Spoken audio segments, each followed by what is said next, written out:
Hi, my name is Dan Fleming. I'm Dean of Studies and Senior Lecturer in Theology and Ethics at the Broken Bay Institute in Sydney, Australia. In July 2015, I was privileged to travel to Bangalore, India, and a venue called Dharman Vidya Kestram for the first ever Pan-Asian Conference of Catholic Theological Ethicists. It was a remarkable experience, and I was privileged to join with my friend and colleague Dr. Nigel Zimmermann, who is Private Secretary to Bishop Peter A. Comensoli, the Bishop of Broken Bay Diocese, and also a lecturer in theology at the University of Notre Dame, Australia. Nigel and I took some time to sit down and discuss our learnings and experiences and tell a few funny stories about our time in Bangalore, which we hope you'll really enjoy.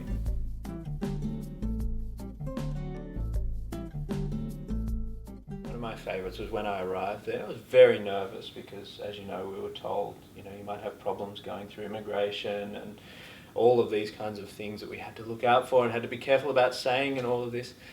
And I'd never been to a country like India before. And so kind of coming out of the terminal, which was very quiet when my flight arrived, I was told that there would be someone there who I didn't know, I didn't have a phone number for or anything like that, with my name on a sign. And that person was going to transport me to our accommodation at Christ University in Dharman Vidya Kestram. So here I am in this very quiet airport terminal, and I kind of bought a bottle of water because I knew I'd need a bottle of water no matter what. Walk outside, the doors open, and there is just this sea of Indian faces. There would have been 200, maybe 300 people there waiting for other people, all of them with names on signs. So I think, oh my gosh, how am I ever going to find my name? Anyway, I looked through the crowd and eventually I saw someone with Dan Fleming on it, and it was the most beautiful, smiling, happy face I've encountered. It was the most welcoming thing I could have seen at the beginning of a trip like that. And it ended up being Father Gijo, who's a priest there doing his doctorate in moral theology as well. We ended up calling him Saint Gijo because he was so involved in everything. And then we hopped into the car together and drove to the accommodation, and quite a few people had told me you can't prepare for India, you just have to kind of let it happen to you. And being in a car in India is kind of like that. You can't do anything to prepare for it, especially coming from a place like Australia where we're so robust in our road rules. You just kind of had to relax and let it happen, because it made some of the roller coasters I've been on look pretty tame. So that's my story, first story which captures what it's like to be in India. What about you, Nigel? Look, I think the story that stands out for me comes at the other end of the trip, in a way, which is the very final day when we were on a day trip to Mysore, which was originally the capital of the province. And we'd taken this trip to Mysore quite a few hours from Bangalore on a bus ride of other conference delegates. So new friends and old that we'd made during the course of the conference. And we were taken to a place for lunch. Now, the very first thing that happened, of course, having gone on this bus trip, was we'd gotten off the bus and our guide had stepped off and was off one side of the door, and everybody else trailed down the steps of the bus, went over the footpath and started making their way up a set of stairs towards a restaurant. And it was only when one or two of people of our friends on the bus were stepping off last, he looked up and realised that most of us were going up these stairs. He immediately started waving his hand, saying, no, very bad restaurant. And of course, they had to turn around and come back. They were going to the wrong restaurant with all sorts of, who knows what would have happened if they'd end up eating there. And he redirected us over the road, around the block, to the restaurant of choice. And it was the most extraordinary meal, because it was with friends who we'd spent a lot of time with during the course of the conference. And on the table, in this really lovely company, was not plates and cutlery, but banana leaves.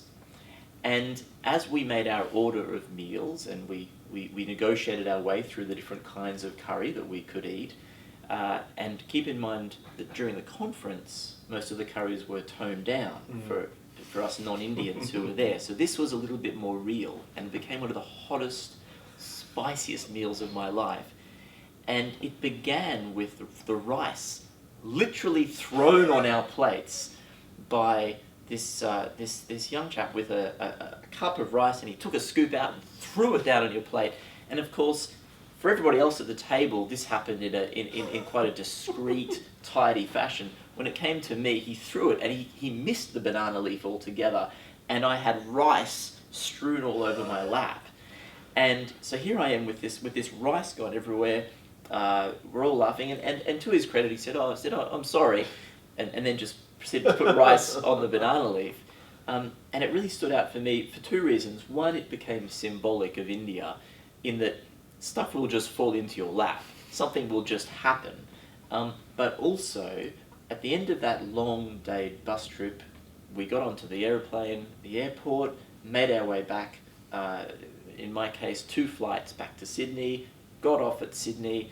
My family met me at the airport, the drive back home, getting out at the house, and even then, I was still pulling out grains of rice from my clothes, as if there's something about India that stays with you regardless of how far away you travel. Yeah. So that's what really stood out as something that for me summed up the whole Indian experience. That's brilliant. And I can remember very clearly your face when we left that place, coming outside. It was kind of this look of, I've eaten something so hot that I'm not sure I'm going to be able to cope with this for much longer. That's right. Even water's not going to help. And it's not like you can go and get a glass of milk, which we know is kind of, that's really the chili. It was a face of fear. That's right. Well, you have tears running down your face. Your whole head feels like it's going to explode if you're not used to this. And on top of all of that level of anxiety starts rising with you when you've had something too spicy. Yeah. And you start thinking, well, there's nowhere to go, there's nowhere to run, and no matter what I eat, this just doesn't seem to be going away. So it was just that slight element of fear, that takes you from just being a tourist to being a visitor in a place. Yeah. And the fear side captures it well too, because the other little anecdote I was going to tell is just a few hours after that, when we were travelling back to the airport, and I had to be at the airport at 9:35 p.m. That was the last time that the airline would accept my bags. And Father Michael, who was the priest who guided us extremely well throughout the day, came and sat next to me later in the evening. And it was dark outside, and it was kind of 8:30, and it looked like we were quite close to an airport. You look out the window and it becomes quite vast, and there are a few industrial buildings here and there. And he came down and he sat next to me at 8:30 p.m. and he said, we're not going to be at the airport until 9:30 at the earliest. So all of a sudden I think, all right, that's 5 minutes to put my bag in. And I asked him, well, is it fairly straightforward, like where we'll get dropped off to walk into the airport? And he looked at me and he just said, no. You have to show your passport, show your tickets. I said, okay. And he said, but the bus driver is doing his best to get us there on time. And he really was doing his best. Like I'd already mentioned what driving is like and experiencing driving in India. This took it to a whole nother level. Like you were saying, you were looking out the window and people were looking at the bus driver.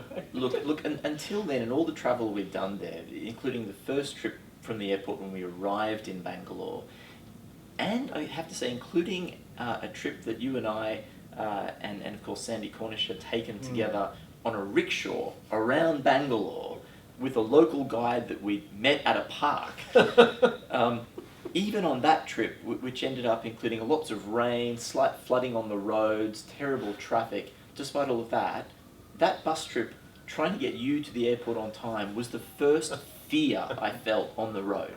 Until then, everything had felt chaotic, but somehow culturally appropriate, as if this is just the way traffic happens in India. It's crazy if you're a Westerner, but actually there's a certain order to it. People are used to having to negotiate their way through everything. But of course, in this occasion, we had the bus going on to footpaths occasionally, careering around corners, and I was looking out, and people, locals, were literally looking up and just... Because clearly there was some cultural line between the chaos that's acceptable and the chaos that's not, and he'd crossed over that line.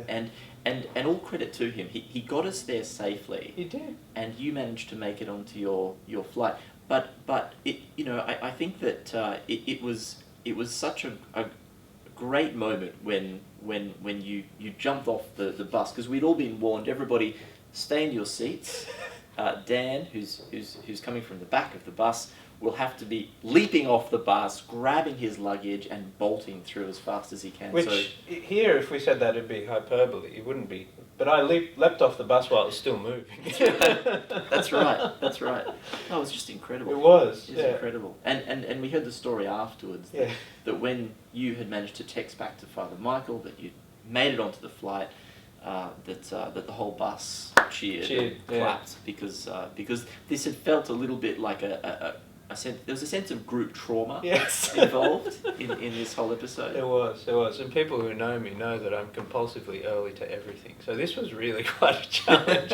But as you were saying before in your story, things just seem to work. Like it falls into your lap. And it did, and it was just amazing through the goodwill of the bus driver, his skill, his willingness to break some cultural norms, and also I think the group's cohesiveness and everything. We were able to get to the flight with 3 minutes to spare.